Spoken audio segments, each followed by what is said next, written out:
Topic કાર્યક્રમમાં આપનું સ્વાગત છે। જે પ્રમાણે આપ જાણો છો તે પ્રમાણે આ શોમાં અમે એવા સળગતા સવાલોને વાચા આપતા હોઈએ છીએ જે સવાલો આપના હોય છે, જે સવાલો આપના દ્વારા પૂછાતા હોય છે, પરંતુ એ સવાલ આપવા માટે અમે એવા વ્યક્તિઓને આમંત્રિત કરતા હોઈએ છીએ કે જેઓ અધિકારી હોય છે, જેઓ પદાધિકારી હોય છે અથવા તો પછી જવાબદેહી માટે તે વ્યક્તિ બંધાયેલા હોય છે।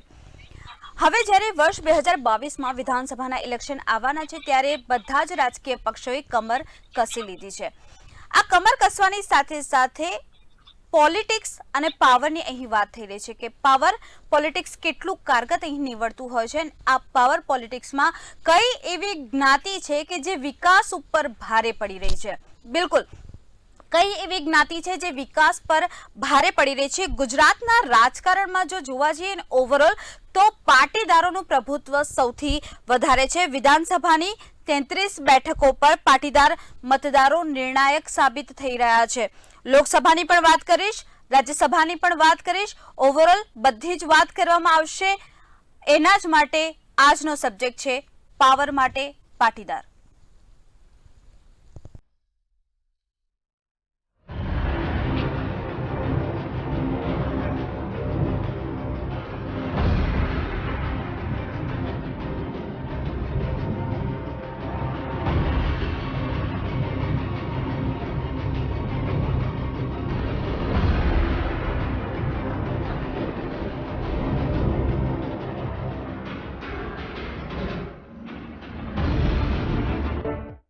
ગુજરાતની વાત કરીએ તો ગુજરાતમાં 5 એવા વ્યક્તિઓ છે કે જે સીએમ બન્યા પણ એ પાટીદાર હતા। 1973 અને 1990માં ચીમનભાઈ પટેલ પાટીદાર અને સીએમ બન્યા હતા। 1975 અને 1977માં બાબુભાઈ પટેલ સીએમ બન્યા હતા। 1995 અને 1998માં કેશુભાઈ પટેલ સીએમ બન્યા હતા। આનંદીબેન પટેલ અને ભૂપેન્દ્રભાઈ પટેલ સીએમ બન્યા હતા, પાટીદાર પણ હતા, સીએમ પણ બન્યા હતા। એવું કહી શકાય ઓવરઓલ આ કહેવા પાછળનો તાત્પર્ય એટલો જ છે કે પાટીદાર જે તરફે હોય છે સત્તા તેના તરફે હોય છે। સત્તા સ્થાને એ વ્યક્તિ બિરાજમાન થતો હોય છે કે જેની તરફ પાટીદાર હોય છે। પાવર માટે પાટીદાર અતિ ઉપયોગી છે અને એટલા જ માટે જે પ્રમાણે છેલ્લા ઘણા સમયથી નરેશ પટેલને લઈને ઘણા બધા સવાલો, ઘણા બધા જવાબોની આપ અપેક્ષા રાખી રહ્યા તો એના માટે જ નરેશ પટેલ અતિ મહત્વના છે કે પાટીદાર વોટ બેંક મહત્વની છે। પાટીદાર વોટ બેંકને કબજે કરવા માટે, પોતાની પાસે રાખવા માટે બધા જ રાજકીય પક્ષો એડી ચોટીનું જોર લગાવી રહ્યા છે। આંકડાકીય વાત કરવામાં આવે તો 2012માં પાટીદાર સમુદાયમાંથી 50 ધારાસભ્યો ચૂંટાયા હતા। 2012માં ભાજપના 36 ધારાસભ્યો પાટીદાર હતા। 2017ની વાત કરીએ, 2012 પછી 2017ની વાત કરીએ તો ભાજપના 8 પાટીદાર ધારાસભ્યો હતા। 2017માં ભાજપના 33, કોંગ્રેસના 13 પાટીદાર ઉમેદવાર જીતનો જંગ ખેલ્યા હતા અને જીતી પણ ગયા હતા। કડવા પટેલના 60% અને લેવા પટેલના 40% મતદારો અત્યારે હાલ ઇલેક્શનમાં છે। સૌથી વધારે મુખ્યમંત્રી પાટીદાર સમાજમાંથી આવ્યા છે તેવું કહીએ તો પણ તે વસ્તુમાં નાનપ નથી, પરંતુ સવાલ આવીને એ ઉભો રહે છે કે ગુજરાતના વિકાસ છોડીને જ્ઞાતિની રાજનીતિનો જય જયકાર કેમ થઈ રહ્યો છે? વિકાસની રાજનીતિને જ્ઞાતિવાદથી કેમ પડકાર મળી રહ્યો છે? આ સવાલો મારા છે, આ સવાલો તમારા છે, આ સવાલો એવા બધા જ ગુજરાતીઓના છે કે જે ગુજરાતીઓ વોટ આપે છે, જે ગુજરાતી સત્તા સ્થાન પર લોકોને બિરાજમાન કરતા હોય છે। જ્ઞાતિઓ ઘણી બધી છે તો પછી આ પાટીદાર જ પાણીદાર કેમ છે? શું ગુજરાતમાં પાટીદાર જ પાણીદાર છે? સવાલ આપને પણ થતો હશે। ગુજરાતની રાજનીતિમાં પાટીદાર વોટ બેંક ઉપર સૌનું ધ્યાન હોય છે ને એના માટે થઈને જ દરેક રાજકીય પક્ષ એડી ચોટીનું જોર લગાવી રહ્યા છે, લાલ જાજમો બિછાવી રહ્યા છે। પછી એ કોઈ પણ પાટીદાર નેતા કેમ ના હોય, પરંતુ એ પાટીદાર નેતાને પોતાના પક્ષમાં સામેલ કરવા માટે, પોતાના પક્ષમાં લાવવા માટે સામ દામ દંડ ભેદ બધી જ નીતિનો જો કોઈ ઉપયોગ કરતા હોય તો એ રાજકીય પક્ષે, કારણ કે વોટ બેંકને કબજે કરવી છે અને હવે જ્યારે ઇલેક્શન હાથવેદ છે વિધાનસભાની ચૂંટણીમાં, જે પ્રમાણે મેં પહેલા જ કહ્યું તે પ્રમાણે કે પાટીદારો જેના તરફે સત્તા એ વ્યક્તિ સાથે, સત્તા એ પક્ષ સાથે। 1995 પહેલા જ્યારે આ જ પાટીદારો કોંગ્રેસ તરફે હતા ત્યારે કોંગ્રેસની સત્તા હતી અને 1995 પછીની જો વાત કરવામાં આવે તો 1995 પછી બીજેપીની સરકાર આવી, બીજેપી તરફે પાટીદારો હતા। વિધાનસભાની ચૂંટણીમાં પાટીદારો ઓલવેઝ કિંગ મેકર નો રોલ અદા કર્યો છે. કિંગ નથી બનતા પરંતુ કિંગ મેકર જરૂરથી છે. રાજા બનવામાં તેમનો ફાળો હોય જ છે. શું પાટીદાર વોટ બેંક ઉપર કોંગ્રેસે પણ ધ્યાન કેન્દ્રિત કર્યું છે? કારણ કે કોંગ્રેસે પણ લાલ જાજમ તો બિછાવી જ છે જે તે વ્યક્તિ માટે. રાજકીય પક્ષ માટે બધા જ ભારતીય જનતા પાર્ટી હોય, કોંગ્રેસ હોય, આમ આદમી પાર્ટી હોય, તો આ બધા માટે નરેશ પટેલ કેમ આટલા મહત્વના સાબિત થઈ રહ્યા છે? 2022ની વિધાનસભાની ચૂંટણીના જંગ માટે તખ્તો તૈયાર કરી દેવામાં આવ્યો છે. પાટીદાર પાવર અને પોલિટિક્સનો જંગ જ્યારે શરૂ થઈ ગયો છે, યુદ્ધભૂમિ તૈયાર થઈ ગઈ છે, સૈનિકો તૈયાર થઈ ગયા છે. હવે ફક્ત એક જ વસ્તુની રાહ દેખાઈ રહી છે ને રાહ દેખાઈ રહી છે કે ક્યારે યુદ્ધ ખેલાશે. બધાને ખબર જ છે કે ડિસેમ્બરમાં 2022માં આ યુદ્ધ ખેલાશે, પરંતુ તેના માટેના પડાવો એક પછી એક સર કરવા પડશે. પછી તે ભારતીય જનતા પાર્ટી હોય, કોંગ્રેસ હોય કે આમ આદમી પાર્ટી હોય, દરેક પાર્ટી અત્યારે હાલ એડી ચોટીનો જોર લગાવી રહી છે. લોકસભાની આપણે વાત કરીએ, 26 બેઠકોમાંથી 6 સાંસદો પાટીદાર સમાજમાંથી આવી રહ્યા છે. રાજ્યસભાની 11 બેઠકોમાંથી 3 સાંસદો પાટીદાર સમાજમાંથી આવે છે. પાવર ઓફ પોલિટિક્સમાં પાવર માટે પાટીદાર કેમ આટલા મહત્વના? આજનો સબ્જેક્ટ છે કે કેમ આટલા મહત્વના છે પાટીદારો, કે જેને સાચવી રાખવા માટે, જેના નેતાઓને, મહત્વના જવાબદાર નેતાઓને પોતાની પાર્ટીમાં સામેલ કરવા માટે દરેક પક્ષ અત્યારે હાલ લાલ જાજમ બિછાવી રહ્યો છે. પછી એ બીજેપી હોય, કોંગ્રેસ હોય કે પછી આમ આદમી પાર્ટી હોય. ચૂંટણીની ચોપાટ માટે જાતિના સોગઠા જે રમાઈ રહ્યા છે, જે ખેલાઈ રહ્યા છે, એની ઉપર આજે આપણે વાત કરીશું કે જ્ઞાતિના સમીકરણો ગુજરાતના રાજકારણ ઉપર કેમ ભારી પડી રહ્યા છે. અને આ જ મુદ્દે ચર્ચા કરવા માટે મારી સાથે સ્ટુડિયોમાં જોડાઈ ગયા છે કલ્પ પટેલ, કે જેઓ નેતા ભાજપ છે, અને બીજી તરફ મારા બીજા મહેમાન છે વિરમ રબારી, કે જેઓ નેતા કોંગ્રેસ છે. આ બંને મહાનુભાવો જોડાઈ ગયા છે. આ બંને મહાનુભાવોનું બુલેટિન ઇન્ડિયામાં સ્વાગત છે. પરંતુ સાથે સાથે કલ્પજી, સૌથી પ્રથમ આપની પાસે આવવા માંગીશ. જણાવશો આપ કે જ્ઞાતિવાદ રાજનીતિના વિકાસ પર ભારે પડી રહ્યો છે, ગુજરાતના વિકાસ પર ભારે પડી રહ્યો છે? કલ્પજી. સૌપ્રથમ તો બુલેટિન ઇન્ડિયાના સૌ દર્શક મિત્રોને મારા નમસ્કાર, જય હિન્દ અને વંદે માતરમ. પૃથ્વીબેન, હું આજે સ્પષ્ટપણે કહેવા માંગીશ ભારતીય જનતા પાર્ટીના કાર્યકર્તા અને પ્રતિનિધિ તરીકે કે ભારતીય જનતા પાર્ટી હંમેશા સર્વસમાવેશી, સર્વસ્પર્શી અને સર્વવ્યાપી રાજનીતિ કરવામાં માને છે. ભારતીય જનતા પાર્ટીનું શાસન ગુજરાતમાં છેલ્લા 27 વર્ષથી જનતાના આશીર્વાદથી છે, અને જનતાનો આશીર્વાદ જે છે એ કોઈ પણ સમાજના નાગરિકો હોય, પાટીદાર હોય, ઓબીસી હોય, દલિત હોય, વંચિત હોય, આદિવાસી હોય, દરેક સમાજનો અને પ્રત્યેક વર્ગનો સમર્થન આજે ભારતીય જનતા પાર્ટી પાસે છે. અને અમારો તો એક સૂત્ર છે, સૌનો સાથ, સૌનો વિકાસ. પાટીદાર સમાજની જ્યાં સુધી વાત છે તો પાટીદાર સમાજ ખૂબ જ સમજુ અને શાણો સમાજ છે. કયા રાજકીય પાર્ટીને સમર્થન કરવું જોઈએ, કોને ન કરવું જોઈએ, એ પાટીદાર સમાજ ખૂબ સુપેરે જાણે છે. એટલે 27 વર્ષથી જે ગુજરાતની અંદર ભાજપનું શાસન છે તેમાં પાટીદાર સમાજનો સાથ અને સહકાર ભારતીય જનતા પાર્ટીને મળ્યો છે.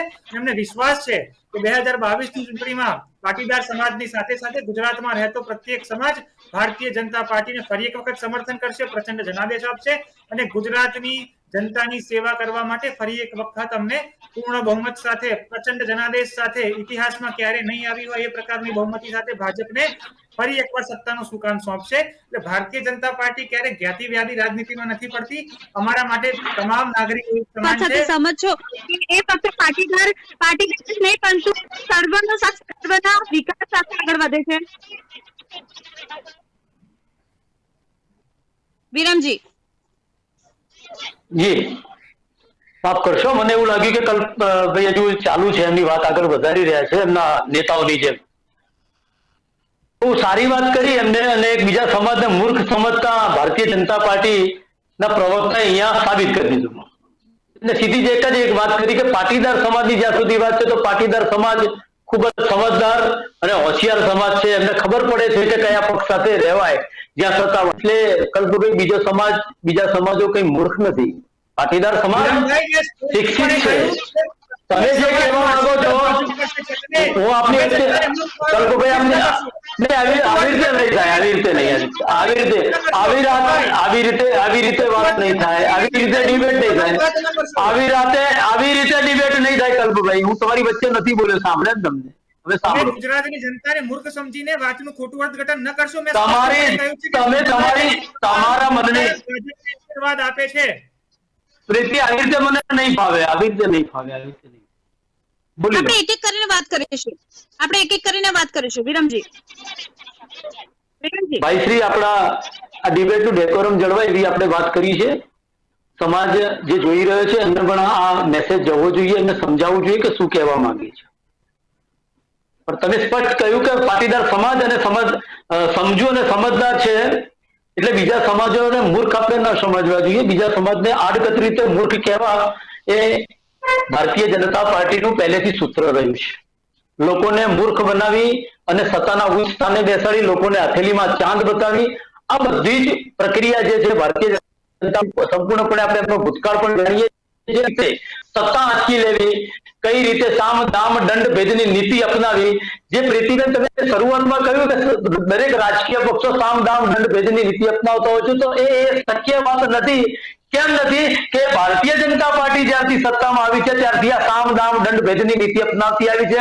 કોને કઈ રીતે દબાવો, કઈ રીતે એને બ્લેકમેલ કરવો, કઈ રીતે એના ઉપર ઈડી કે બીજી ત્રીજી એજન્સીઓની એના ઉપર તપાસ બેસાડી દેવી, એના ઉપર દબાણ ઉભું કરવું અને પોતાની પાર્ટી તરફ ખેંચી લેવું. અને જે લોકો કોંગ્રેસ પાર્ટીમાંથી કે અથવા અન્ય કોઈ પાર્ટીમાંથી જે ભારતીય જનતા પાર્ટીમાં જોડાયા છે એમની અવદશા શું છે એ અમારા કરતા કદાચ આપ પત્રકાર તરીકે સારી રીતે જાણી રહ્યા છે. લોકો મૂકી દેવામાં આવે છે, કચરાની પેલી ટોપલીઓ એમાંથી લઈ મૂકી દેવાના, એટલે તમને તમારું રાજકારણ ત્યાં પૂરું કરી નાખવાનું.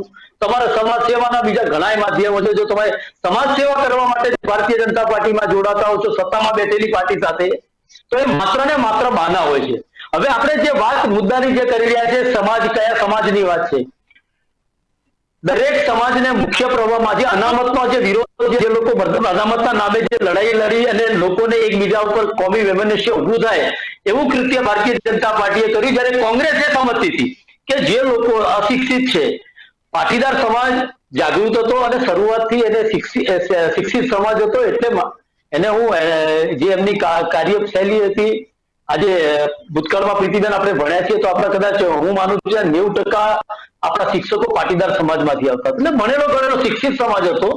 એટલે એ સમાજની સાથે તમે બીજાને એવું ના કહી શકો કે સમજનાર એક જ સમાજ છે પાટીદાર, બીજા સમાજ મૂર્ખ છે. એવો આડકતરી રીતે જે ભારતીય જનતા પાર્ટીના પ્રવક્તાએ જે કહ્યું એનો સૌથી પહેલા તો એનો વિરોધ કરું છું અને એમને માફી માંગવી જોઈએ. બીજી વસ્તુ આગળ વાત કરીએ તો 14% વસ્તી જે પાટીદાર સમાજની છે અને એક વર્ગ, એક આખો તત્વ છે, તો આપણે ત્યાં મતદાર જે તત્વો છે મતદાન એ 60-65% આજુબાજુ રહેતું હોય છે. અને આવા અમુક મતદારો પાટીદારના જે લોકો ભારતીય જનતા પાર્ટીના જે છે એમને હથેળીમાં જે ચાંદ બતાવ્યો હતો અને ક્યાંક એમની વાતોમાં ભ્રમિત થઈને ક્યાંક ત્યાં જોડાયેલા હતા, એ આજે એ સમજી ગયા છે કે આ માત્ર વાતો કરવાની પાર્ટી છે.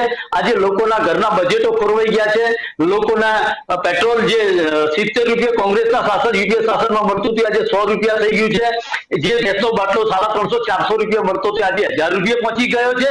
એટલે આ બધા ઘણા બધા મુદ્દા છે અને હું માનું છું ત્યાં સુધી આ જ્ઞાતિની ચર્ચાઓ કરવા માટે ભારતીય જનતા પાર્ટી એવું ઈચ્છી રહી છે કે સમાજની અંદર પણ કોમી વૈમનસ્ય ઉભું થાય, જાતિ જ્ઞાતિની રાજનીતિ ચાલુ થાય અને એકબીજા ઉપર જાતિઓ પોતાના આક્ષેપો કરે અને ત્યાં પેલું ડિવાઇડ એન્ડ રૂલની જે નીતિ જે છે એ ભારતીય જનતા પાર્ટીની રહી છે કે આ લોકો બચવે. એટલે કોંગ્રેસ જો મારી વાત કોંગ્રેસ ત્યારે જાતિવાદમાં નથી પડ્યું. કોંગ્રેસ સૌને સાથે લઈને ચાલવા વાળી પાર્ટી છે. જયારે બીજા ઓબીસી સમાજનો જે સમાવેશ કરવા વિચરતી જાતિઓ અને ઓબીસી સમાજ ફૂલ લઈને ઉભા છો. કોઈ પણ સારી વ્યક્તિ, કોઈ સમાજ સેવક છે અને એ પાર્ટીમાં જોડાય તો એમને એનો આનંદ હોય, એમાં કોઈ સવાલ જ નથી. સારા વ્યક્તિને માટે આવકારવા જોઈએ. એટલે માત્ર એક પાટીદારની વ્યક્તિ છે ને એના માટે સ્વીકારે એવી વાત નથી. એક સારો વ્યક્તિ સમાજ સેવક છે, પાર્ટી તૈયાર બેઠી છે, એના માટે દરવાજા ખુલ્લા છે. સારી અને સમજુ વ્યક્તિ, સારી વ્યક્તિ, સંસ્કારી વ્યક્તિ અને એક સમાજ સેવા, એને કોઈ સમાજને માત્ર પાટીદારોની જ સમાજ પટેલ કરે છે એવું તો છે નહીં. દરેક સમાજને સાથે લઈ અને એમને સેવા કરી છે. એ દલિત સમાજ હોય, ઓબીસી સમાજ હોય, ત્યાં ખોડલધામની અંદર કોઈ જાતિને જોવામાં આવતી નથી. એટલે એક સારા વ્યક્તિ તરીકે દરેકની અપેક્ષા હોય અને દરેક પોલિટિકલ પાર્ટી એવું ઈચ્છતી હોય કે આવી વ્યક્તિ એમની પાર્ટીમાં આવે, અને અમે પણ એમાં એવું કહીએ છીએ કે આવી જોઈએ અમારી પાર્ટીમાં. એમાં કઈ જ્ઞાતિવાદને લઈને અમે એમને આવકારી રહ્યા છીએ, એક મોટો સમાજ એમની સાથે છે, એટલે એ વાત જાતિને સાથે લઈને ચાલવું. કલ્પજી, આપની પાસે આવવા માંગુ છું. કલ્પજી, જી વિરમભાઈ હમણાં જે બધી વાતો કરી, તો મારે સ્પષ્ટપણે એટલું જ કહેવું છે કે સૌને સાથે રાખીને વાત કરનારી કોંગ્રેસ પાર્ટી એમના પોતાના નેતાઓને ખાલી સાથે રાખીને ચાલે ને તો ગુજરાતની જનતાનું ઘણું બધું ભલું થઈ જાય. એમના પાર્ટીના કાર્યકારી અધ્યક્ષ હાર્દિક પટેલ એવું કહે છે કોંગ્રેસમાં મને હેરાન કરવામાં આવે છે, કોંગ્રેસમાં મારી હાલત નસબંધી કરાયેલા વરરાજા જેવી છે, કોંગ્રેસમાં મારી વાત કોઈ સાંભળતું નથી. તો કોંગ્રેસ પહેલા તો પોતાના નેતા નથી સંભાળી શકતી, અને જ્યાં સુધી વાત જ્ઞાતિવાદની છે તો આજે ગુજરાતનું છોકરું જાણે છે કે આજે ગુજરાતમાં વર્ષો પહેલા ખામ થિયરી કોણ લાવ્યું, ગુજરાતના ભાગલાવાદી રાજનીતિની શરૂઆત કોને કરી હતી, 2017ની ચૂંટણીમાં ગુજરાતના જાતિવાદના ભાડામાં કોને નાખ્યું. અને મારે ગર્વ સાથે ભારતીય જનતા પાર્ટીના કાર્યકર્તા તરીકે કહેવું છે કે 2017ની વિધાનસભાની ચૂંટણીમાં જ્યારે કોંગ્રેસે આ રાજ્યને જાતિવાદના ભાડામાં નાખ્યું હતું, જ્ઞાતિમાં ઝઘડા કરાયા હતા, ત્યારે અમારી પાર્ટીનું સૂત્ર હતું હું છું વિકાસ, હું છું ગુજરાત. ભારતીય જનતા પાર્ટી સર્વે સમાજને સાથે રાખીને ચાલનારી પાર્ટી છે, સૌના સાથ સૌના વિકાસમાં માનનારી પાર્ટી છે. અને અગાઉ આદરણીય કોંગ્રેસના પ્રવક્તાશ્રીએ જે પ્રકારે મારી વાતનું ખોટું અર્થઘટન કર્યું એ પ્રકાર હું કહેવા માંગુ છું કે રાહુલ ગાંધીની સાથે સાથે હવે કોંગ્રેસની સ્થાનિક પ્રદેશ ઇકાઈનું પણ માનસિક સંતુલન ડગાઈ ગયું છે. કોંગ્રેસ પુરાણે મુકાઈ ગયેલી છે, હાસ્યમાં છે, એટલે એમને ખબર નથી કે અમે શું બોલી રહ્યા છીએ. હું ફરી એક વખત કહીશ, મેં એવો શબ્દ વાપર્યો હતો કે ભારતીય જનતા પાર્ટીની સાથે ગુજરાતની તમામ જ્ઞાતિ સમાજના આશીર્વાદ છે. અને જ્યારે પ્રીતિબેને મને પાટીદાર સમાજની લગતો પ્રશ્ન પૂછ્યો હતો એટલે મેં એમને જવાબ આપ્યો કે જ્યાં સુધી તમે મને પાટીદારોનું પૂછો છો તો પાટીદાર સમાજ તો સાથે હતો છે અને રહેવાનો છે. શાણો અને સમજુ સમાજ છે એ રહેશે. ગુજરાતની તમામ જનતા શાણીને સમજુ છે ને, એટલે જ વિરમભાઈ તમે 27 વર્ષથી વિપક્ષમાં બેઠા છો ને ભારતીય જનતા પાર્ટીની સરકાર આજે ગુજરાતમાં છે. એટલે અમે ગુજરાતની જનતાની જનતાના આશીર્વાદ કરીએ છીએ. એટલે અમારે સર્ટિફિકેટ અમારે વિરમભાઈ પાસે નથી લેવાનું, અમારે કાર્યશૈલીનું સર્ટિફિકેટ અમારે ગુજરાતની જનતા પાસેથી લેવાનું હોય છે. એટલે જનતા અમે 27 વર્ષથી ચૂંટીને લાવે છે. અમને કોંગ્રેસની જેમ દરકિનાર નથી કરતી. અમને પ્રત્યેક સમાજ, વર્ગ અને જ્ઞાતિના નાગરિકો ભાજપના નેતૃત્વને, ભાજપની નીતિને અને ભાજપની રાજનીતિને સ્વીકારે છે. એટલે અમે આજે સત્તામાં છીએ. અમને ગર્વ છે કે અમારું નરેન્દ્રભાઈનું નેતૃત્વ હોય, અમિતભાઈ શાહ સાહેબનું નેતૃત્વ હોય, ભૂપેન્દ્રભાઈનું પાટીલ સાહેબનું નેતૃત્વ હોય. અમે ગુજરાતની જનતાની સેવામાં લાગેલા છીએ અને આગળ પણ રહીશું. અને 2022માં કોંગ્રેસના સૂત્ર સાફ થઈ જવાના છે, આમ આદમી પાર્ટીના સૂત્ર સાફ થશે. ગુજરાતની જનતા ફરી એક વખત ભારતીય જનતા પાર્ટીને તક આપવા જઈ રહી છે. બોલી લેવા દો, એમને બોલી લેવા દો, વચ્ચે નહીં ઇન્ટરપ્ટ કરું. મારા મિત્ર જે વાત કરી રહ્યા હતા ખૂબ જ હાસ્યાસ્પદ મને લાગી. એમનું માનસિક સંતુલન એમનું ખોવાઈ ગયું ને એવું લાગે છે. દેશની અંદર એને જે ખામ થિયરીની વાત કરી, ગુજરાતની અંદરની જે વાત કરીને માધવસિંહ સોલંકીનો અમને ઉલ્લેખ કર્યો, ત્યારે મારે કહેવું છે કે એ માધવસિંહ સોલંકી જ્યારે પછાત વર્ગો 50,000 છેવાડાના ગામડામાં રહેતા હતા કે જે પાછા અશિક્ષિત વ્યક્તિ હતો, એને મુખ્ય પ્રવાહમાં લાવવા માટેની આ જે પરંપરા શરૂ થઈ એ માધવસિંહ સોલંકી એનો પાયો નાખ્યો. અને જ્યાં સુધી વિકાસની તમે જયારે વાત કરી રહ્યા છો તો એ વિકાસની વાતમાં જે વિકાસ તો દર માધવસિંહ સોલંકીના શાસનમાં હતો એવો આજ સુધીના 27 વર્ષના શાસનમાં, અને ભારતીય જનતા પાર્ટીનું જ્યારથી શાસન આવ્યું છે ત્યાંથી બે આંકમાં મને બતાવો કે તમારો વિકાસ દર હોય. કયો તમે વિકાસ દર કરો છો? ગામડાઓ ભાગી નાખ્યા તમે. ગુજરાત ખેતી પ્રધાન દેશ છે આપણો, જ્યારે એ ગામડાઓ ભાગી નાખ્યા, ખેતીને તમે ખતમ કરી નાખી અને શહેરીકરણ કરી અને લોકોને શહેરી તરફ લોકોને લાવીને અને તમે એમ કહો છો કે તમે વિકાસ કર્યો છે. કયા વિકાસના તમે માપદંડ તો મને બતાવો, કયા વિકાસ તમારો? અરે તમે નથી આરોગ્ય ક્ષેત્રે કોઈ કામ કર્યું, નથી તમે કોઈ વિજ્ઞાન ક્ષેત્રે કામ કર્યું. જે અસ્કયામાં તો કોંગ્રેસના શાસનમાં બનેલી હતી આ દેશના પ્રદેશની અંદર, કે બધી તો તમે નીલામ કરી નાખી છે. અત્યારે જાહેર સાહસી જે છે, જે સંસ્થાઓ અત્યારે ઉભી છે, 24 જેટલી સંસ્થાઓ બચી છે ત્યાં કદાચ માનનીય પ્રધાનમંત્રીના નજરમાં નથી આવી. વિકાસના 70 વર્ષમાં પાછળના જે વિકાસ કોંગ્રેસે કર્યો છે એ વિકાસ આજે તમે જે વેચી રહ્યા છો, તમે દેવું કરી રહ્યા છો. આજે બાળક જન્મ લે છે ત્યારે 48,000ના દેવા સાથે અહીંયા જન્મ લે છે. માથા દીઠ આજે 50,000નું દેવું છે. તમે વિકાસની વાતો કરો છો.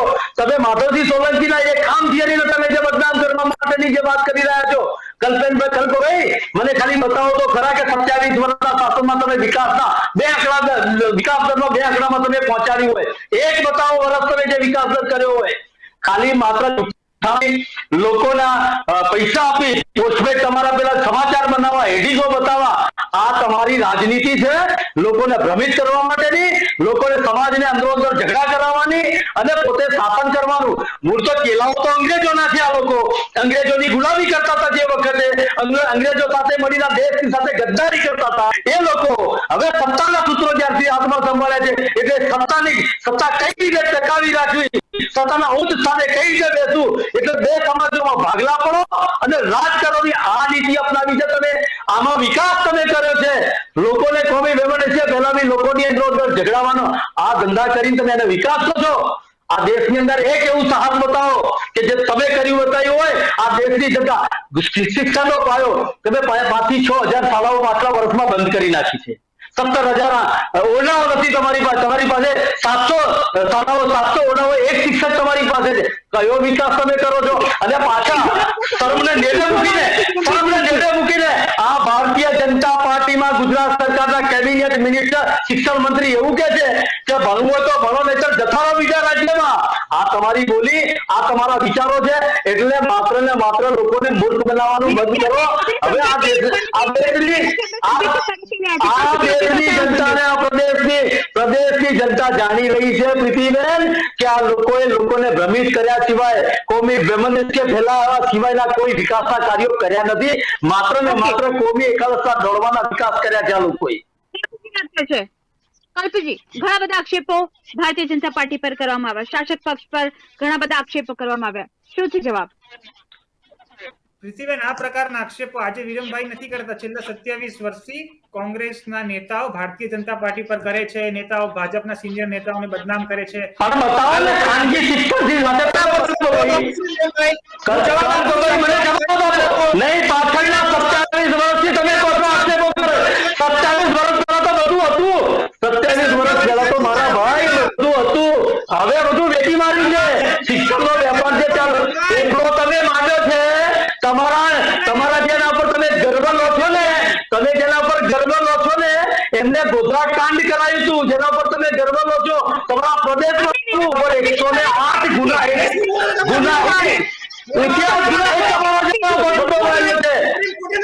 ગુનાહિત ઇતિહાસ તમે જેના પર ગર્વ લઈ રહ્યા છો એ આખા પ્રદેશના 34 વ્યક્તિ હતો.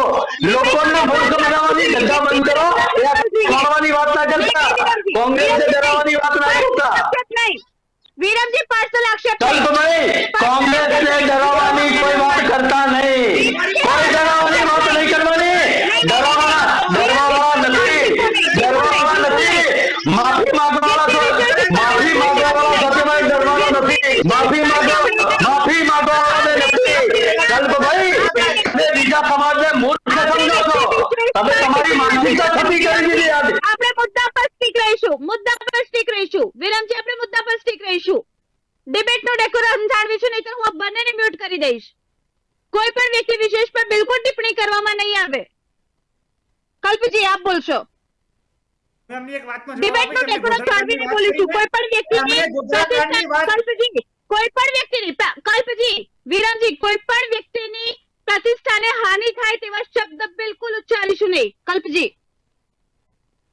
પ્રીતિબેન, હું વિરમભાઈને આદરપૂર્વક કહેવા માંગુ છું કે એમને ગોધરાકાંડની વાત ઉચ્ચારીને આદરણીય પ્રધાનમંત્રી નરેન્દ્રભાઈ મોદીને બદનામ કરવાની કોશિશ કરી છે. અરે સત્ય વાત છે તેના માટે એક બ્રાહ્મણનો દીકરો સાથે બોલવા જ્યારે ગયો એને જેલના ફળિયા પાસે ધકેલી દેવામાં આવે છે. સંજીવ ભટ્ટ એનો જીવતો જાગતો ઉદાહરણ છે. સંજીવ ભટ્ટ એક બ્રાહ્મણનો દીકરો, પોલીસ અધિકારી, આઈપીએસ અધિકારી, એને બોલાવવા એને જેલના ફળિયા પાસે ધકેલી દેવામાં આવે છે. નાચનારા પાર્ટીના નેતાઓ આજે હવે અંગ્રેજોની ઓલાદો જોડે રહી અને આ દેશની સાથે ગદ્દારી કરવા વાળો ઓલાદો છો તમે. અંગ્રેજોની ઓલાદો ગદ્દારો છો તમે. બોલવામાં મર્યાદા રાખો વિરમભાઈ, બોલવામાં અરે કોણ મર્યાદા શીખવાની પહેલા મર્યાદા રાખી રહ્યો છું.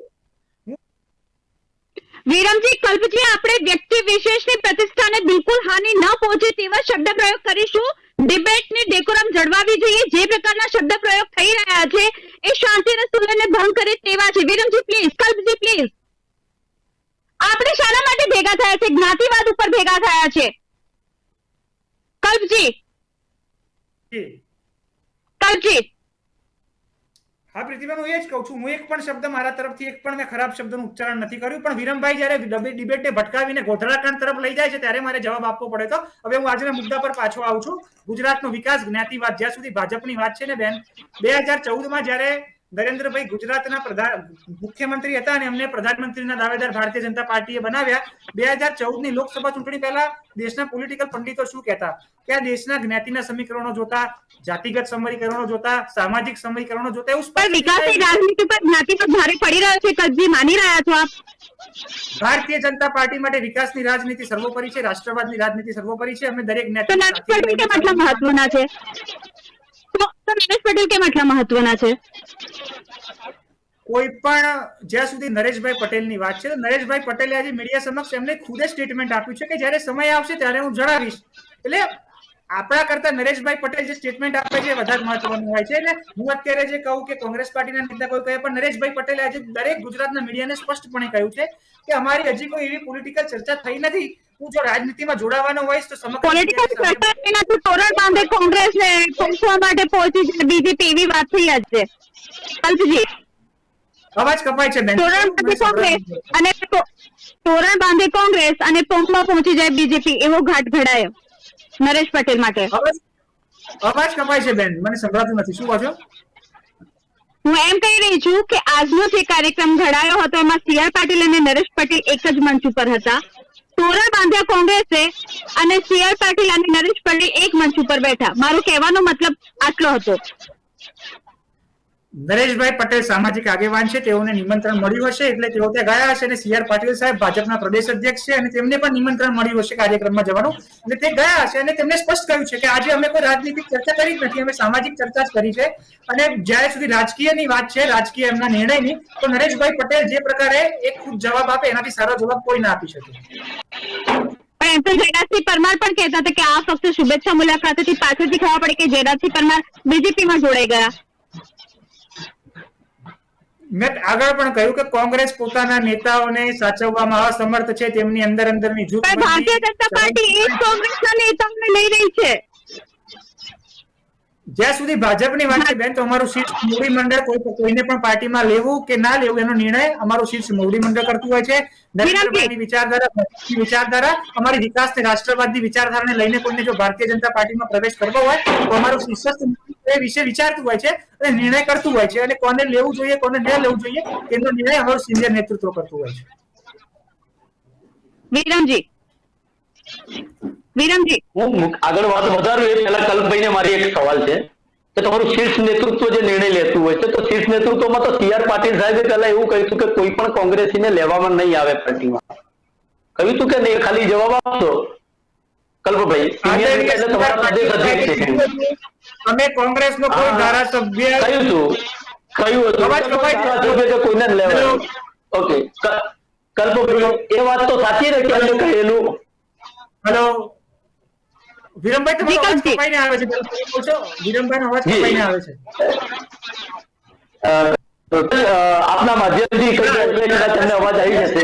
ભાજપમાં લેવાની વાત છે એટલે શીર્ષસ્થ નેતૃત્વ જવાબ આપી કે સી.આર. પાટીલ સાહેબ, અમારું શીર્ષસ્થ નેતૃત્વ નરેન્દ્રભાઈ હોય કે અમિતભાઈ શાહ સાહેબ હોય, કોઈ પણ પાર્ટીમાંથી જો કોઈને અમારી પાર્ટીમાં આવવું હોય તો એનો નિર્ણય અમારું શીર્ષસ્થ નેતૃત્વ કરતું હોય છે. અને આજે કોણ અમને પ્રશ્ન કોણ પૂછે છે પ્રીતિબેન કે જેમના રાષ્ટ્રીય અધ્યક્ષ કેટલા ટાઈમથી ખાલી અંતરિમ રાષ્ટ્રીય અધ્યક્ષ તરીકે સોનિયા ગાંધી ને ગાંધી પરિવાર વર્ષોથી ચાલતો આવે છે, તમને રાષ્ટ્રીય અધ્યક્ષ પણ નથી મળતા. રાહુલ ગાંધી અત્યારે કાઠમંડુમાં છે, એ શું કરે છે દેશની જનતાએ ગઈકાલે જોયું છે. એટલે એમના નેતૃત્વના ઉપર મારે વધારે કઈ નથી કહેવું, પણ હું ભાજપનું એટલું સ્પષ્ટપણે કહીશ કે અમારું શીર્ષસ્થ નેતૃત્વ રાજ્યના હિતમાં નિર્ણય લેતું હોય છે, દેશના હિતમાં નિર્ણય લેતું હોય છે. કોઈ પણ સારા વ્યક્તિને જો આવવું હોય છે તો અમારું નેતૃત્વ જે પ્રમાણે નિર્ણય લે એને અમારા કાર્યકર્તાઓ પણ માન્ય રાખતા હોય છે અને એ જે વ્યક્તિ આવે છે એ ભાજપની નીતિ રીતિથી વળીને પ્રમાણે કાર્ય કરતો હોય છે. વિરમજી, હું એ જ પૂછું છું બેન કે સી.આર. પાટીલે તો તમારું શીર્ષ નેતૃત્વ ગુજરાત પ્રદેશની તો જવાબદારી એમના ઉપર હોય ને. શીર્ષ નેતૃત્વ એટલે પ્રમુખ નિર્ણય લેવાનો હોય છે. તો પ્રમુખે તો ના પાડેલી હતી. એક વાત. હવે જે એમને અમારા ગાંધી પરિવારની વાત કરી, તો ગાંધી પરિવાર અમારા સન્માનીય રાહુલજીએ 2019માં એમને પ્રમુખ તરીકેની ના પાડી દીધી, રાજીનામું આપી દીધું કે મારે પ્રમુખમાં રહેવું નથી. હવે વાત આવી જે એમને કહ્યું કે ગાંધી પરિવાર એમની વાતમાં જે બોલી ગયા કે નરેન્દ્રભાઈ અને અમિતભાઈ જે નિર્ણય કરે, એટલે તમારે ખાલી બે વ્યક્તિઓ જે નિર્ણય લે છે નિર્ણય તમારે વધારવાનો હોય છે, એનું પાલન અક્ષરશ કરવાનું હોય છે. હવે કોંગ્રેસની જયારે વાત કરતા હોય તો કોંગ્રેસની વર્કિંગ કમિટી છે CWC, અને એમાં જે નિર્ણયો લેવાતા હોય છે બધાને સાથે રાખીને પૂછવામાં આવતું હોય છે ને પછી નિર્ણયો કરવાના હોય છે. ત્રીજી વાત, જે ગાંધી પરિવારની અત્યારે કાઠમંડુની ને જે વાતો કરી રહ્યા છે એ આપણો નેપાળ તો આપણો મિત્ર દેશ રહ્યો છે અત્યાર સુધી, પણ જ્યારથી નરેન્દ્રભાઈ આવ્યા ત્યારથી ક્યાંક વાંકવું પડ્યું, ક્યાંક બીજી ત્રીજી ચાઇના સાથેની લાલ આંખ દેખાડવાની જે વાત કરી હતી, પાકિસ્તાનને ખતમ કરવાની વાત કરી હતી, એ દુશ્મન દેશ સાથે વગર બોલાય આપણે આપણા પાડોશીના ઘેર કોઈ ફંક્શન હોય અને આપણને આમંત્રણ ન હોય ને તો આપણે નથી જતા, પણ મારા દેશનું પ્રતિનિધિત્વ કરતો મારા દેશનો વડાપ્રધાન નવાઝ શરીફ જે આપણા દુશ્મન એમને કાઠમંડુ કહ્યું છે, ઉલ્લેખ કર્યો છે. એક પ્રસંગમાં હાજરી આપવા ગયા હતા, એક પ્રસંગનું આમંત્રણ છે રાહુલજીને ત્યાં ગયા છે, પણ નવાઝ શરીફના વગર આમંત્રણે અફઘાનિસ્તાનથી વાયા પાકિસ્તાન કોઈ પણ આમંત્રણ વગર ઉતરી જવો એ શરમની હદ અને મારા દેશનું અપમાન નાક કપાયું હતું. એ ત્યારે તમને ન લાગ્યું કલ્પભાઈ? આજે તમે કાઠમંડુમાં એક સંવાદદાતા પત્રકાર જગતની એક વ્યક્તિના લગ્નમાં એમના આમંત્રણને માન આપી અને જયારે ત્યાં ગયા છે તો તમને એમાં આટલું બધું કેમ ખડક્યું? કેમ તમારા આ દેશના પ્રધાનમંત્રીને તમારા રાષ્ટ્રીય અધ્યક્ષને આમંત્રણ ન આપ્યું? એમાં તમને ચૂપ ઉપડી કે શું થયું? તમારો આજે દિવસ ઉગે છે ત્યાંથી ગાંધી પરિવારનું નામ રાતે સુવો છો ત્યાં સુધી ગાંધી પરિવારના લીધે તો તમારી રાજનીતિ ચમકી રહી છે. કોંગ્રેસની વાત જવા દો, તમારું રાજકારણ જે ચાલી રહ્યું છે, તમે જે રાજનીતિ ચમકાવી રહ્યા છો ગાંધી પરિવાર વગર અધૂરી રહી છે તમારી તો. અને એ પરિવારે તો બલિદાનો આપ્યા છે.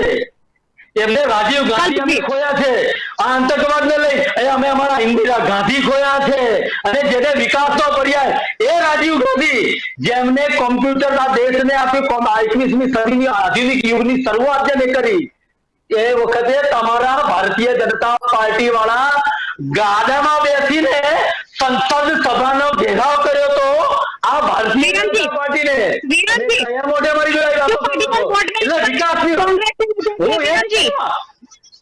બેન હું એ જ વાત કરી રહ્યો છું, તમારી એ જ વાત ઉપર આવી રહ્યો છું, પણ જયારે કાઠમંડુ મારા મિત્ર પહોંચી ગયા એટલે મારે લાહોર જવું પડ્યું, એટલે મારે કરાચી જવું પડ્યું, એટલે મારે અફઘાનિસ્તાન જવું પડ્યું.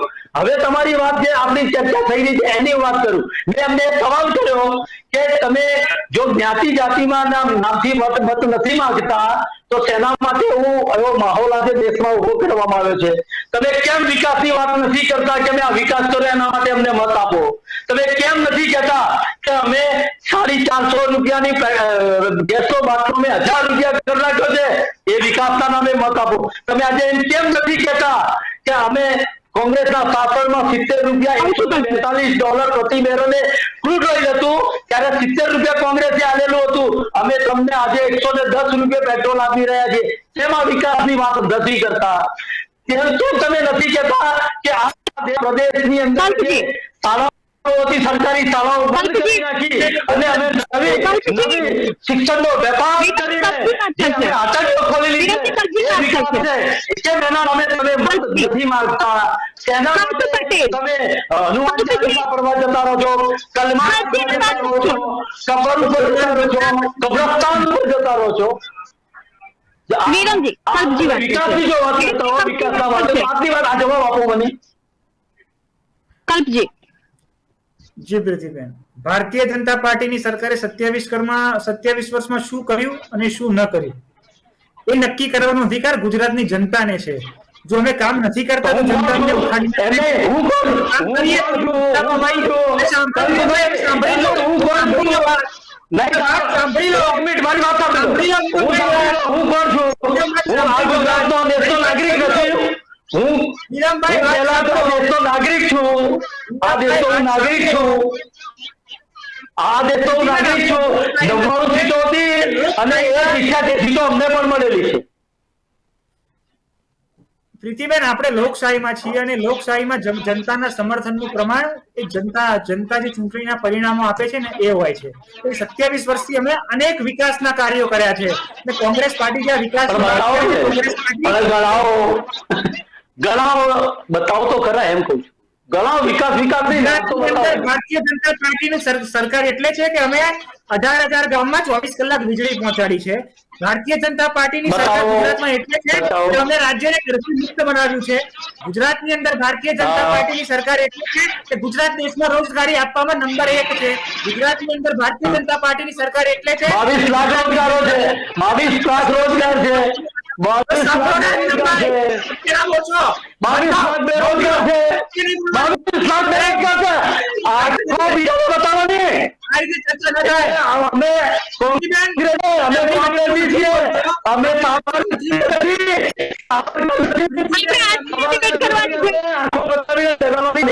ડરાવવાની વાત નહીં કરવાની. ડરાવવાની વાત નહીં કરવાની. સૌ પ્રથમ આ દેશનો અને ગુજરાતનો હું નાગરિક છું અને વિરોધ પક્ષ તરીકે આ નાગરિકોના વતી હું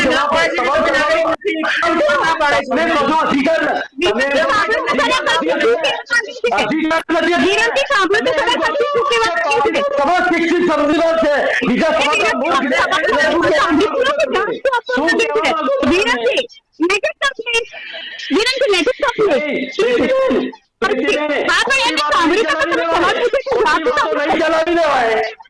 ખોટી વાત કોઈ પણ ચલાવી લેવામાં નહીં આવે. જુઠ્ઠાના બહુ ફેલાવ્યા છે. જોરથી બોલવું, જુઠ્ઠું બોલવું અને આ જેવી રીતે હમણાં ભાઈ મારા પ્રોગ્રામમાં જે આંખો બતાવી રહ્યા હતા. અરે આ સાવરકરની પાર્ટી નથી ભાઈ. આ તો કોંગ્રેસી છીએ અમે. કોંગ્રેસી ફાંસીના માટલે ગોળીઓ ખાધી છે. આ તમારા સાવરકર નથી. નોકરીઓ માંગવાવાળા અંગ્રેજોના ખોળે બેઠેલા લોકો નથી. આ ગાંધીજીના વંશજો છે. સરદાર વલ્લભભાઈ પટેલના વંશજો છે અને ડંકાની ચોટ ઉપર આઝાદી થયેલી છે. તમારી જે માફી માંગવાના નથી. અને વિરમભાઈનું ફ્રસ્ટ્રેશન હું સમજી શકું છું. 27 વર્ષથી ગુજરાતમાં કોંગ્રેસ સત્તાની બહાર છે. તમારું છે. આંખો બતાવો છો. કોઈ આંખો બતાવો છો. ડરાવવાની વાતો કરો છો. ડરાવવાની વાતો કરો છો. ડરાવવાની વાતો કરો છો. ડરાવવાના બીજાને ડરાવવાના અમને નહીં હવાય. બોલો. ડરી જવાના છીએ અમે. અરે પણ કોઈ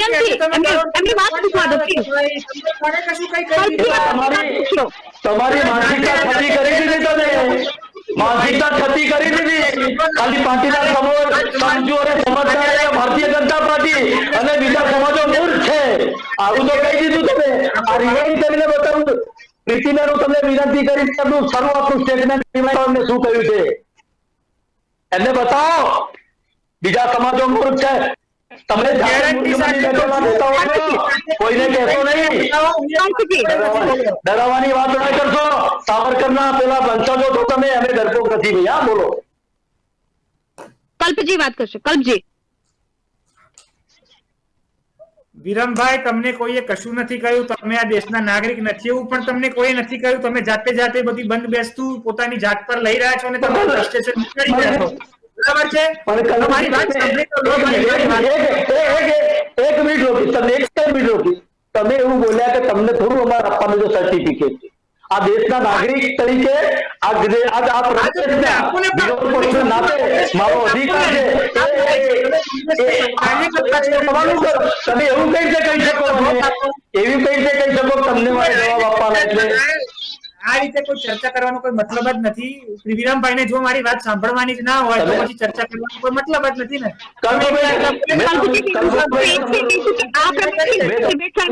જ્ઞાતિવાદની વાત કરવા માટે ભેગા થયા છે, વિકાસની વાત કરવા માટે ભેગા થયા છે, એવા સમયે તમે ડિબેટને બીજા માર્ગે લઈ જાઓ છો. પ્રીતિબેન એ જ વાત કરી. મેં 1 મિનિટનો સમય માંગીને વચ્ચે હું બોલ્યો છું કે તમે મને જયારે આની વાત કરી કે તમને અધિકાર નથી, એ વાત મેં રોક્યા, એમને રોક્યા ને મેં કહ્યું કે તમે કઈ રીતે મને કહી શકો છો? તમે કલ્પભાઈ તમારી વાત સંભળાય છે વિરામભાઈ? હું કઈ બોલું છું તમે સાંભળો છો કઈક? હું બોલું છું કઈક તમે સાંભળો છો કઈક? મેં એમ કહ્યું છે કે ભારતીય જનતા પાર્ટીએ જે 27 વર્ષમાં વિકાસના કાર્યો કર્યા છે એનું સર્ટિફિકેટ અમારે કોંગ્રેસ પાર્ટી પાસેથી નથી લેવાનું, જનતા પાસેથી લેવાનું છે. એમાં મેં શું ખોટું કહ્યું છે? તમને અમારો વિરોધ હોય તો આવો મેદાનમાં, આંદોલનો કરો, સરકારનો વિરોધ કરો. તમે કરો જ છો 27 વર્ષથી. નરેન્દ્રભાઈ વિશે ના બોલવાના શબ્દો આજ સુધી કોંગ્રેસ પાર્ટી બોલી છે. ચોર કીધું, નીચ કીધું, ભસ્માસુર કીધું, દુર્યોધન કીધું, રાવણ કીધું, ખૂન કી દલાલી કીધું, મહત્વ સોદાગર કીધું, તો પણ અમે હસતા હસતા સાંભળ્યા છે આ શબ્દો. અમને કોઈ દિક્કત નથી. તમારે અમને જે બોલવું હોય બોલો, જે શબ્દ બોલવા હોય બોલો, અમારી ઉણપો કાઢો, અમારો ખોટી રીતે પણ વિરોધ કરો, તમને અધિકાર છે. તમે લોકતંત્રમાં છો, ભારત લોકતંત્ર દેશ છે. તો મારો કહેવાનો ભાવાર્થ એ છે કે આપણે ચૂંટણી જયારે થાય, જનતાના સમર્થનનું પ્રમાણે ચૂંટણીના પરિણામો હોય છે ને ગુજરાતની જનતા અમને સમર્થન આપીને, આશીર્વાદ આપીને જીતાડે છે ને એટલે અમે કામ કરીએ છીએ. બીજી એક વાત આ બંનેને મારો કોમન ક્વેશ્ચન છે, કે જો આપણે વિકાસની જ વાત કરીએ છીએ તો વિકાસને છોડીને આપણે જ્ઞાતિની રાજનીતિનો જે કેમ કરી રહ્યા છીએ? બેન, જો મેં પહેલા પણ એકવાર સ્પષ્ટપણે મેં ચર્ચામાં કહ્યું 2017માં જયારે ગુજરાતમાં જાતિગત રાજકારણ ચરમસીમાએ હતું, ઠાકોર સમાજની વાત હોય કે પાટીદાર સમાજની વાત હોય, ત્યારે પણ ભારતીય જનતા પાર્ટીના ચૂંટણીના કેમ્પેનનું સૂત્ર શું હતું? હું છું વિકાસ, હું છું ગુજરાત. તો અમે તો પહેલેથી વિકાસની રાજનીતિને જ વરેલા છીએ ને વિકાસની રાજનીતિને જ વરેલા રહેવાના છીએ. તમામ જ્ઞાતિ સમાજને સાથે રાખીને તમામને ન્યાય મળે, બધાનું હિત જળવાય એ પ્રમાણે એક સર્વસમાવેશક આયોજન કરીને અમે ગુજરાતની જનતાની સેવા કરીએ છીએ. ગુજરાતની સરકાર 27 વર્ષથી ચલાવીએ છીએ. ત્યાં ઉણપ રહેતી હશે તો આગળની વખતે અમે વધુ સારું કરીને જનતાના માટે વધુ સારું કેવી રીતે કરી શકાય એ દિશામાં અમે કામ કરીએ છીએ કંઈક, અને અમે બધાને સાથે રાખીને ચાલીએ છીએ. એટલે અમારા ઉપરથી આરોપ જાતિ રાજકારણનો લાગે તદ્દન ખોટો છે. અમે સૌનો સાથ, સૌનો વિકાસ, સૌનો વિશ્વાસ, સૌના પ્રયાસની રાજનીતિમાં માનીએ છીએ. દરેક સમાજને સાથે લઈને ચાલવામાં માનીએ છીએ. એટલે ભારતીય જનતા પાર્ટી કોઈ એક સમાજ વિશેષ કે સમુદાય વિશેષ માટે કામ નથી કરતી. અમે તુષ્ટિકરણની રાજનીતિ નથી કરતા. અમે વિકાસને રાષ્ટ્રવાદની રાજનીતિ કરીએ છીએ. તુષ્ટિકરણ ને ભાગલાવાદની રાજનીતિ દેશે અનેક વર્ષો સુધી કોંગ્રેસના રાજનીતિ નથી કરતા, પણ પાટીદાર પાવર અને પોલિટિક્સના જંગમાં બધું જ જાયઝ છે. કલ્પજી, શું કહ્યું બેન? અવાજ કપાયો આપનો. તમે તુષ્ટિકરણની રાજનીતિ નથી કરતા, પણ પાટીદાર પાવર અને પોલિટિક્સમાં સબ કુછ જાયઝ है. તુષ્ટિકરણની રાજનીતિ પણ નથી કરતા, જ્ઞાતિવાદની રાજનીતિ પણ નથી કરતા. અમે સર્વે સમાજને સાથે લઈને ચાલનારી પાર્ટી છીએ. અમે બધાને સાથે રાખીને ચાલ્યા છીએ, અત્યારે ચાલી પણ રહ્યા છીએ. અને 2022ની ચૂંટણી બાદ ફરી એક વખત જયારે ભાજપની સરકાર રાજ્યમાં બનશે ત્યારે ફરીથી પણ બધાને સાથે લઈને જ ચાલવાના છીએ. વિરમજી, ભારતીય જનતા પાર્ટી તો બધાને સાથે લઈને ચાલી રહી છે, આપનું શું કહેવું છે? પ્રીતિબેન, મેં એ જ કહ્યું હમણાં કે જો તમે સૌના સાથ ને સૌના વિકાસની જ વાતો કરતા હો તો પછી હનુમાન ચાલીસા કેમ બોલવામાં આવે છે? અલ્લાહુ અકબર કેમ બોલવામાં આવે છે? કબ્રસ્તાનને કેમ લાવવામાં આવે છે? સ્મશાનને કેમ લાવવામાં આવે છે? જો તમે વિકાસ જ કર્યો છે, તમે બહુ સારા કામ કરી દીધા છે આ દેશની અંદર, તો એના નામે મત માંગો ને. શેના માટે આજે કોમી એકલતાનું કામ થઈ રહ્યું છે? તમે જુઓ કે જ્યાં જ્યાં ભારતીય જનતા પાર્ટીની સરકાર છે ત્યાં એ રાજ્યોમાં જે તોફાનો પાછલા દિવસોમાં થયા છે, શેના માટે તમે રોકી નથી શકતા? આ દેશની અંદર ભૂંગળા આજના તો વાગતા નહોતા, વર્ષોથી વાગતા આવ્યા છે. નરેન્દ્રભાઈ મોદી આપણા ગુજરાત પ્રદેશના મુખ્યમંત્રી હતા ત્યારે બી એ ભૂંગળાઓ તો હતા. તો તમે આજે જયારે સત્તામાં બેઠેલા છો તો તમારી સાથે, તમારા માટે તો દરેક સમાજ સરખો હોવો જોઈએ, દરેકને સાથે લઈ. જયારે તમે બંધારણીય હોદ્દા ઉપર જયારે પહોંચી જાઓ છો ત્યારે તમારા માટે નથી કોઈ હિન્દુ રહેતો, નથી કોઈ મુસ્લિમ રહેતો, કે નથી બીજી ત્રીજી શીખ જાતિ કે કોઈ વસ્તુ રહેતું નથી. તમારા માટે ભારતીય જ હોય છે. દરેક વ્યક્તિએ ભારતીય નાગરિક. તો તમારા પ્રવક્તાઓ દ્વારા, ભારતીય જનતા પાર્ટીના ઊંચે હોદ્દા પર બેઠેલા નેતાઓ દ્વારા આવા ભડકાઉ ભાષણો શેના માટે કરવા? તમે જો વિકાસ જ કર્યો છે, તમે વાત જ કરી છે, તો પછી વિકાસની જ વાત કરો ને, મત માંગો ને કે ભાઈ આ દેશની જનતા જોઈ રહી છે, અમે વિકાસ કરીએ છીએ, અમે આ કર્યું છે, આ નવું ઈસરો હતું એની જગ્યાએ બીજું અમે વિજ્ઞાન માટે રોકેટ લોન્ચ કરવા માટે અમે આ નવી એક ઉભો કરી દીધો છે, આ નવું અમે બનાવી દીધું છે. તમે વિકાસ કયો કર્યો? તો કે સેન્ટ્રલ વિસ્તાર. કેમ કે હું નહીં બોલું, પહેલા મને બોલી દેવા દો. એમાં તમે સેન્ટ્રલ એક આપણી જોડે સંસદ ભવન આટલું મોટું ઊભું હતું, પણ ત્યાં કોંગ્રેસે શાસન કરેલું છે, એટલે એ બદલાની ભાવનાથી ત્યાં આગળ લઈને સેન્ટ્રલ વિસ્તાર આવી પરિસ્થિતિમાં દેશની અંદર જયારે કોરોના જેવી મહામારી આવી હોય, લોકોને ખાવા પૂરતા પ્રમાણમાં ન હોય, કહેવાય કે ગાંધીજી જયારે એક વચ્ચે ખાલી આ ટોપિક એટલા માટે જોડ્યું છું કે બેન આની સાચી સમજ બી લોકોને પહોંચવી જોઈએ.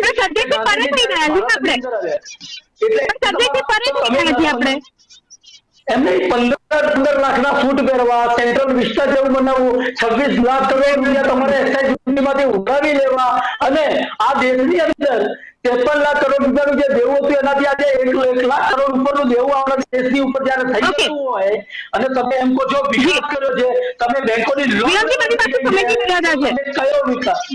તમે વિકાસ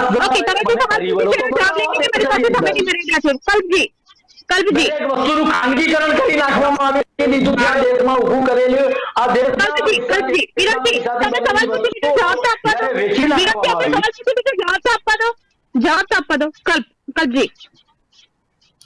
પ્રીતિબેન, જ્યાં સુધી ભાજપનો સવાલ છે તો ભાજપ આપણે તમે સર્વે કરાવી લો કે નરેન્દ્રભાઈ પ્રધાનમંત્રી બન્યા એના બાદથી આજ સુધી આજે આ દેશમાં રોડ ઇન્ફ્રાસ્ટ્રક્ચર ક્ષેત્રે, હેલ્થ ક્ષેત્રે, ડિફેન્સ ક્ષેત્રે, શિક્ષણ ક્ષેત્રે આટલી ગતિમાં જે હસો ને વિરમભાઈ સાંભળવાની તાકાત રાખો. હું તમને બોલ્યા વગર સાંભળું છું, બરાબર છે? તમે બીજાને સાંભળવાની શાંતિથી તો રાખો. અને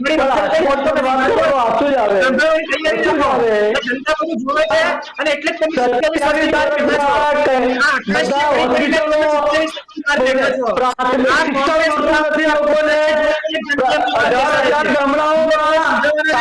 કોંગ્રેસે પ્રાથમિક શાળાઓ ઉભી કરેલી હતી, કલ્પભાઈ તૂટી ગઈ છે.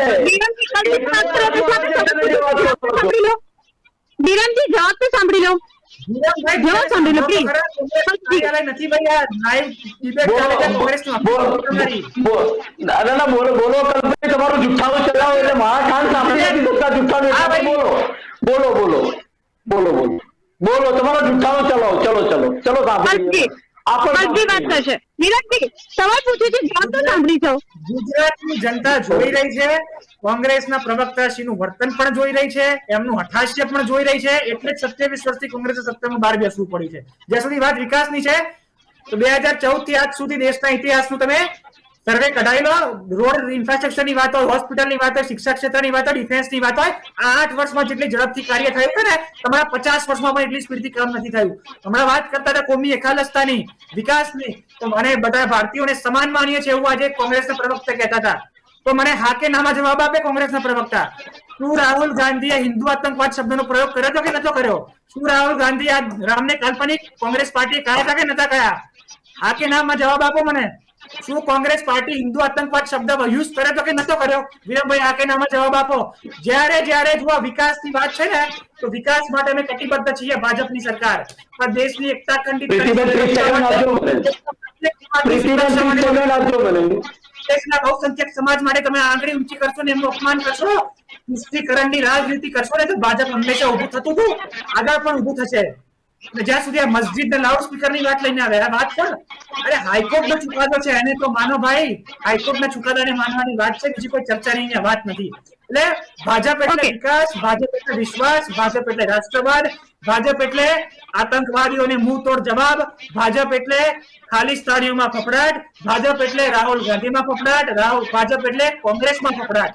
એટલે ભાજપ અને ભાજપનો કાર્યકર્તા અને ભાજપની સરકાર હંમેશા જનતાની વચ્ચે રહે છે, સુખ-દુઃખમાં જનતાની સાથે ઊભી રહે છે, વિકાસના કાર્યો પણ થાય છે, દેશની એકતા અખંડિતતા સંપ્રભુતાનું રક્ષણ પણ થાય છે, અને 23 વર્ષથી ભાજપની સરકાર છે. હવે આ દેશના ગદ્દારો અંગ્રેજો સાથે એનો હું જવાબ આપું છું. હવે શાંતિથી સાંભળજો. તમે જે શબ્દ હમણાં વાપર્યો અમારા માટે, રાહુલ ગાંધીમાં ફફડાટ, ફલાણામાં ફફડાટ, કલ્પભાઈ પઠાણકોટ આપણા ભારતની અંદર છે તો ખ્યાલ છે ને, પંજાબની અંદર કલ્પભાઈ જવાબ આપજો મને.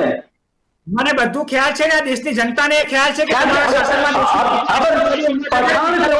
પઠાણ કચ્છની અંદર આતંકવાદી હુમલો. હવે બોલો, હવે જવાબ આપો. હવે જવાબ આપું છું.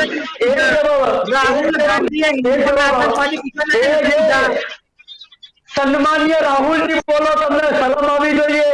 એ કડી નથી. સન્માનીય રાહુલજી, સન્માનીય રાહુલજી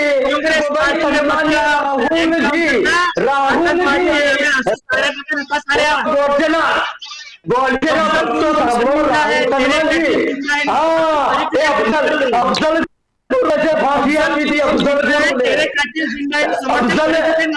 अफजल गुरु ने फांसी कांग्रेस ઓકે વિરમજી કલ્પજી આપણને ખૂબ ખૂબ ધન્યવાદ કે આપ ઉપસ્થિત રહ્યા, દર્શક મિત્રોને માહિતી આપી. પરંતુ સવાલ આવીને એ ઉભો રહે છે કે શું વિકાસની રાજનીતિ પર જ્ઞાતિવાદ ભારે પડી રહ્યો છે? શું પાવર ઓફ પોલિટિક્સ એટલે પાટીદાર, શું પાટીદાર જ પાણીદાર છે કે જેના માટે એડી ચોટીનું જોર દરેક રાજકીય પક્ષ લગાવી રહ્યા છે? એક યા બીજી રીતે નરેશ પટેલને પોતાના પક્ષમાં સામેલ કરવા માટે એડી ચોટીનું જોર લગાવવામાં આવે છે. વર્ષ 2022માં જ્યારે ડિસેમ્બરમાં ઇલેક્શન આવવાનું છે ત્યારે જ્ઞાતિવાદનું રાજકારણ ચરમસીમા પર છે. સામ દામ દંડ ભેદ બધી જ નીતિ આ ઇલેક્શનમાં અખત્યાર કરવામાં આવે છે. લવ અને યુદ્ધમાં આપણે કે બધું જાયઝ હોય છે, પરંતુ ફિલહાલ પાટીદાર પાવર અને પોલિટિક્સનું જે જંગ ચાલી રહ્યું છે એમાં પણ બધું જાયઝ છે. પાવર માટે પાટીદારમાં અત્યારે બસ આટલું જ. ફરીથી મળીશું આ જ સમયે આ જ ચેનલ પર. ત્યાં સુધી રજા આપશો. નમસ્કાર. બુલેટિન ઇન્ડિયા, ભરોસો ગુજરાતનો.